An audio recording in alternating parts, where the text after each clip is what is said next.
A very warm welcome from Amsterdam. We are at Money20, and I have the honor to speak with Tomer Sofinzon. He's founder of Pillar, and actually we also met each other at Changes a couple of weeks ago. Yeah, that was fun. Yeah, it was very fun.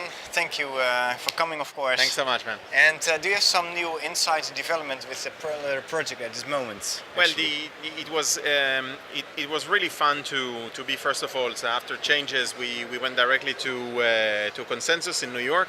Yes. And Consensus was a phenomenal conference. First of all, you've seen the growth of the crypto market and how it's becoming more and more attractive, even though it's still a niche and it's still very much in the beginning of the early adopters market. You can see that it's attracting more and more people, and people are talking about it. Okay. Whether it is hype or whether it is right now more and more, but there are fantastic fundamentals development on that. And Pillar is right at the front of them. So we were talking Yes. about the securitization of tokens. We were talking about making sure that it is a wallet that is really here to welcome the mainstream. So the people like my parents or your parents. Yes. The 99% of the world that are nothing to do with blockchain. We have seen amazing projects there. We have talked about really connected with the American communities over there. There are much, I would say, more regulations on the security side of the tokens in the US, which is something that we should pay attention to. Yeah, but it's not per se a bad thing, huh? No, I don't think it's a bad thing. I think that I think that as our approach is that the world is not black and white, and there's still going to be some utility tokens, but they're going to be fractionally less from what they have been until now.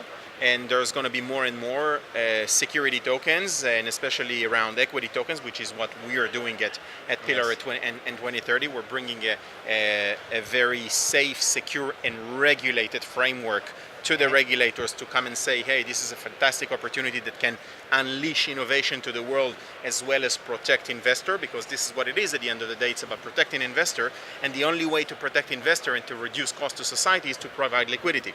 And that's what tokens and that's what this new technology of blockchain is unleashing in terms of innovation. So we're very excited about that, but we're also excited about the other things that needs to be developed, and it's about data, right? It's about data. What is 2030? Is it a spin-off of Pillar, or is it a side project or a different project? No, it's actually 2030 was the originator, if you wish, of the Pillar project.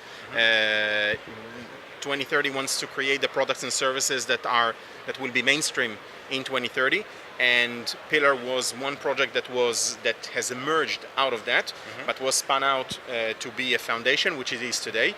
And 2030 has basically developed itself into a company that creates a diversified portfolio of products and services that will be built on top of the Pillar wallet. So what best to create the products and services of the future than to create it on the platform of the future. Yes, and the platform of the future is going to be Pillar. Yeah, and how about the Pillar project? How is it going? Are the new developments? It's going very well. We hope to release the wallet first of all in a small beta, but then completely launch it in July. So we're excited about that. If you want to know more, if you want to interact with us more, come to the Unconference from the 15th to 22nd of July in Lithuania. Lithuania is a fantastic country, really at the edge, at the forefront of innovation worldwide. So come interact with us, come see the regulators, come see this fantastic country, and visit us in Lithuania. Yeah, and how many attendees you expect? A couple 400? I hope we can get to 400 or 500. Yes. But it's going to be a lot of local communities.